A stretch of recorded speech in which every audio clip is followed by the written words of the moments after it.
Mi estis la lasta en longa vico de nepoi ambaŭflanke de la familio. Neniu iam diris multe, sed mi vere certas ke mi estis la bebo. La rezulto de tre multaj glasoj da vino kaj geedzoj pli ol 40-jaraj, kiuj pensis ke neplanitaj gravedecoj estas por adoleskantoj. Kiam mi alvenis, miaj 2 avinoj jam forpasis kaj miaj avoj estis maljunaj kaj loĝis en malsamaj ŝtatoj. Provi kunordi vojaĝplanojn por familio de 5, inkluzive de infano, estis malfacile pro limigita budĝeto kaj neniu el miaj avoj povis vojaĝi ofte. Do vizitoj estis maloftaĵo. Okazis post longa tempo. Tamen miaj gepatroj volis ke mi havu rilaton kun ili. Do ili faris telefonvokojn, por ke ili povu aŭdi mian sensencan beban paroladon. Ili skribis al mi leterojn por ke panjo kaj paĉjo legu al mi, kaj ili ricevis krajonajn skribaĉojn siavice. Kiam mi aĝis 3, ili do komencis havi malboniĝon de sia sano. Unue mia avo patrinflanke, poste mia avo patroflanke. Antaŭtimante la plej malbonan, panjo aĉetis paron da pluŝaj ursoj, tiaj kiuj havas registrilon ene por ke vi povu registri mesaĝon kiu ludiĝas kiam la urso estas brakumita, kaj certiĝis ekhavi mesaĝon savitan de ambaŭ. La patro de mia patrino mortis kiam mi aĝis 4. Kelkajn tagojn post lia entombigo, oni donis al mi blankan pluŝan urson kun helaj bluaj okuloj, gradita plata ĉapo kaj verda svetero. Kiam mi premis ĝin, mi aŭdis la voĉon iomete obtuzan de avoĉjo el ĝia stomako. Mi amas vin, Sarao. 2 jarojn poste, post kiam la patro de paĉjo forpasis, mi ricevis alian. Ĝi estis ardezgriza kaj la kudreroj sur ĝia vizaĝo donis al li iom seriozan mienon por pluŝa besto. Paro de ruĝaj ŝelkoj tenis ĝiajn sunbrunajn pantalonojn. Mi endormiĝis brakumante ĝin, kaj mia patro diris al mi kelkajn jarojn poste, kun larmoj en siaj okuloj, ke hazarde tra la nokto li aŭdadis la voĉon de avoĉjo veni de mia dromoĉambro. Mi amas vin, Sarao. Mi nomis mian blankan urson Franĉjo, kaj mian grizan urson Joĉjo, kaj surmetis ilin sur breton super mia lito, kie ili sidis tra mia infanaĝo. Honeste mi ne donis al ili multe da atento. Ili fariĝis fiksaĵoj en la ĉambro same kiel la lampo kaj la komodo. De tempo al tempo mi revenis hejmen de la lernejo kaj trovis unu el miaj gepatroj stari apud mia lito, rigardante supren al la ursoj aŭ premetante ilin. Eĉ dum la tempo pasis, ili ankoraŭ diris sian ununuran frazon sen eraro. Krom tiuj okazoj, tamen, Franĉjo kaj Joĉjo estis apenaŭ pli ol polvo kolektantoj de mia infanaĝo. Kiam mi foriris por la universitato, la 2 ne estis inkluzivitaj kaj estis postlasitaj dum mi unuafoje ekiris al la mondo. Mi pensas ke miaj gepatroj iom seniluziiĝis, ke mi ne estis pli sentimentala pri la ursoj, sed ajnaj memoroj kiuj mi havis pri miaj avoj estis plej bone nebulaj, kaj mi ne havis la saman emocian ligon kiel ili. Kiam panjo milde demandis ĉu mi volus ilin, kiam mi translokiĝis al mia loĝejo, mi diris ke ne, ke ili verŝajne estus pli bone kun ŝi. Bone, ŝi diris. Nu, ili estos ĉi tie se vi ŝanĝus vian opinion. Mi estis sufiĉe certa ke mi ne ŝanĝus. La sekvan fojon, kiam mi revenis al la domo de miaj gepatroj, estis por zorgi pri la domo, dum paĉjo komprenis panjon al lia longe atendita ferio okcidenten. Li promesadis al ŝi ke li iros dum jaroj, kaj ambaŭ zumis pro ekscito. tamen laŭ ŝia tipa maniero, panjo ankaŭ estis tre maltrankvila. Vi memoras kie ĉiuj financaj dokumentoj estas okaze de io okazas al li, ĉu prave? Ŝi demandis de la malantaŭa sidloko almenaŭ 6 fojojn survoje al la flughaveno. Jes, en la blanka ujo sub via lito.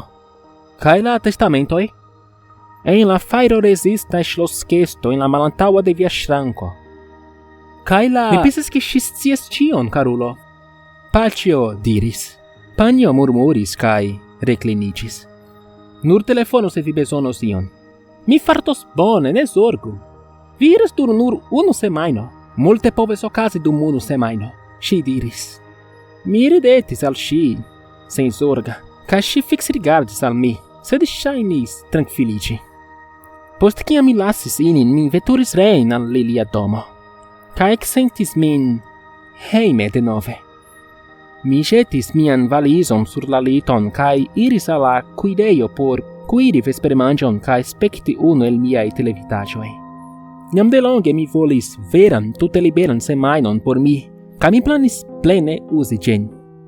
Post kiam mi manĝis, mi levis miajn piedojn, etendiĝis kaj komencis mian mallaboreman reĝimon. Mi sukcesis spekti preskaŭ 3 epizodojn antaŭ ol mi komencis dormeti. Mi kontrolis la horloĝon super la televidilo kaj surspiris. Estis nur iom post la 11. Ĉu mi vere fariĝis malnova frulitulino? Kiel terure! Mi ruliĝis de la sofo kaj malŝaltis la televidilon kaj lumojn, enigante la domon en profundan mallumon.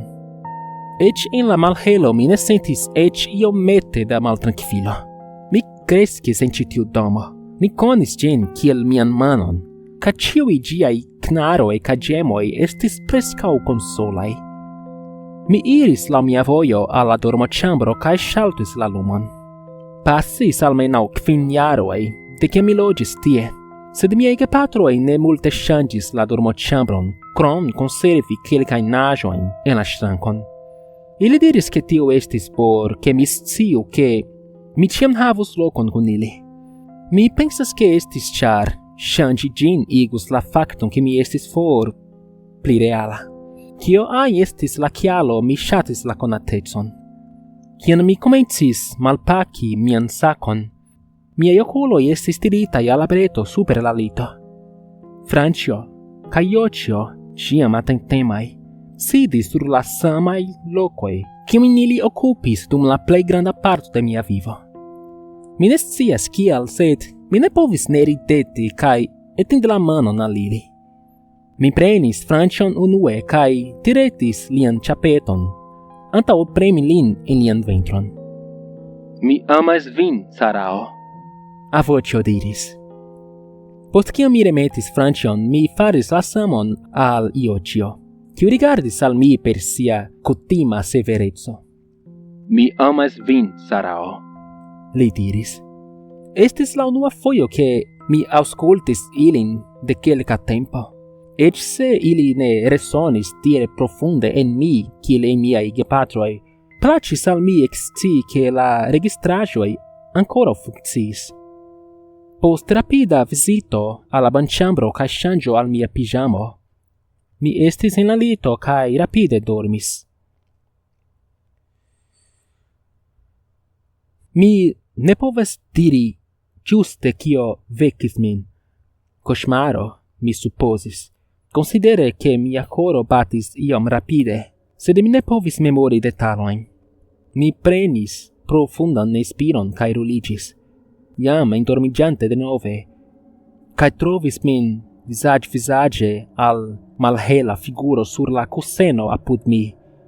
Mi ekkriis kaj sidiĝis, kaptante mian poŝtelefonon, la plej proksiman fonton de lumo, kaj direktis ĝin al la lito.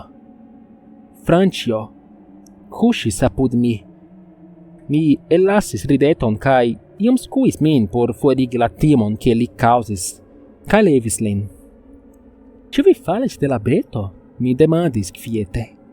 Mi eble metis lin tro proksime al la rando kaj gravito plenumis sian devon. Mi milde premis Franĉjon. foriru.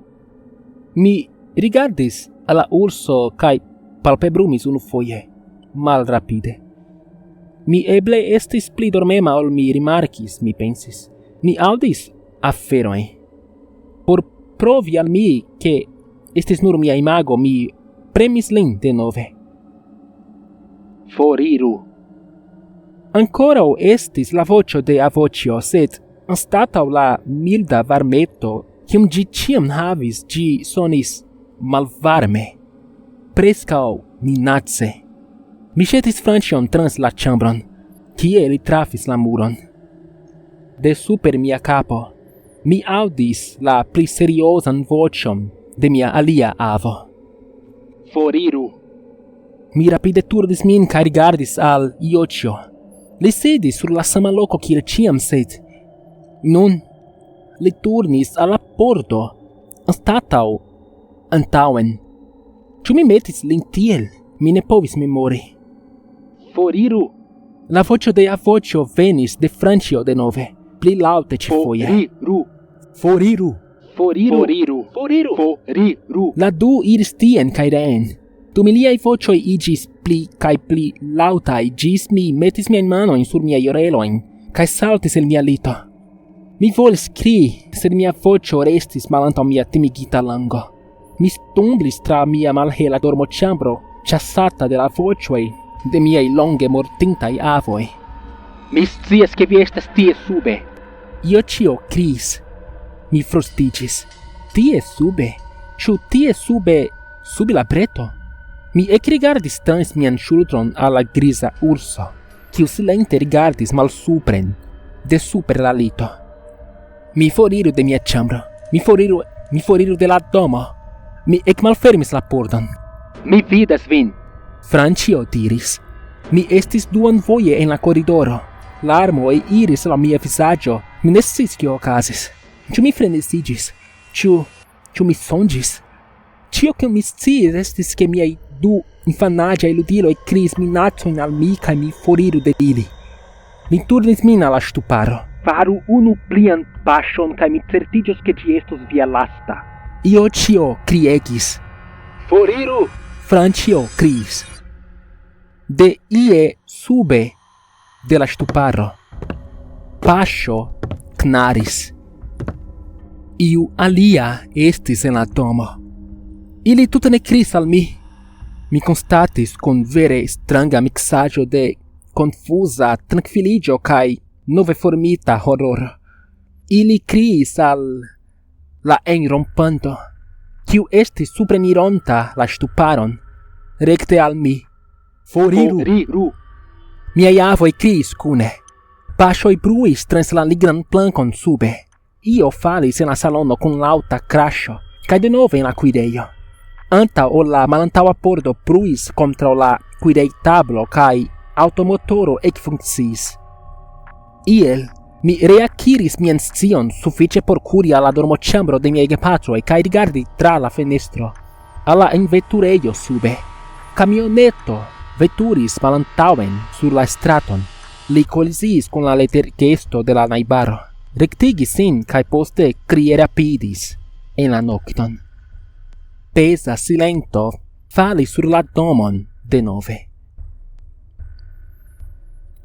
Post kiam mi attendis longajn, maltrankvilajn minutojn, mi ŝteliris reen al la koridoro kaj kaŝrigardis en mian dormoĉambron. Francio kaj Iocio estis tie kie mi lasis ilin. Ambaŭ tute silentaj. Mi alproksimiĝis al Francio, kiu kuŝis kun sia plata ĉapeto apud si. Mi prenis lin kaj per tremantaj fingroj premis lian stomakon. Mi amas vin, Sarao. Avoĉjo diris varme. Mi remetis lian ĉapon sur lian kapon kaj milde remetis ĝin sur la breton apud Iocio, kaj malantaŭeniris el la ĉambro, la tutan tempon rigardante ilin per larĝaj okuloj. Kiam mi marŝis laŭ la koridoro al la telefono, mi aŭdis la voĉon de avo el Francio. Veni al mi. Mi amas vin, Sarao. La polico alvenis iom post mia panica telefonado. Mi registris raporton, preter lasante la parton de miai parolantai ursoi, cae premessis al ili preni ainan indicon kiun ili povis. De tempo al tempo mi trovis min rigardanta la stuparon. Prescau quasi mi attendis repetition de kio ain jus ocasis. Sed nenio ocasis. Cae la policanoi finis sian laboron, lasante min denove sola. Ciel mi telefonis al mie gepatroi por raconte al ili pri la enrompo, ili tui volis heimeniri.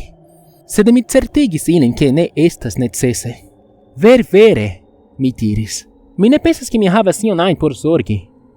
Ne povas preni la sekvan aviadilon. Panjo insistis. Ne, mi fartas bone. Kiu ain la ulo estis? Mi tre certas che li ne revenos. Necessis kelkaj pliaj provoj, sed mi poste convincis ilin che mi estas secura. Kai mi ankaŭ sentis tion. Post kiam la komencan ŝoko forvaporigis, mi vere fartis bone. Mi ne povus clarigi tion. Mi ne povus raconti al io ain kio okazis sen soni kiel frenezulo. Sed mi sciis che estis reale. Mi sciis che condice che mi havus Franchon kai Iochon sidantain sur la breto super mia lito, mi povus dormi sen probleme. Kelkajn tagojn poste, la policanoj trovis la enrompinton. Li estis kunlaboranto de mia patro, kiu ekaŭdis ke li estus eksterurbe. Li pensis ke la domo estos malplena kaj facile ŝtelebla. Kiam li provis rakonti al la policanoj pri la du frenezuloj supre kaj iliaj perfortaj minacoj, la policanoj rulis siajn okulojn kaj ridis pri li. Li estis tre surprizita kiam li aŭdis ke estis nur 22-jaraĝa virino en la domo dum lia fuŝita enrompo. Kiam mi revenis al mia loĝejo semajnon poste, Franĉjo kaj Joĉjo estis kun mi. Mi konservas ilin sur la televidilujo en la salono nun, kie ili havas plenan vidon de la antaŭa pordo. Kiam ajn mi sentas min iom maltrankvila pro esti sola, mi donas al ĉiu urso prenon, kaj ridetas dum ili parolas. Mi amas vin, Sarao. Kaj nun mi respondas. Ankaŭ mi amas vin du.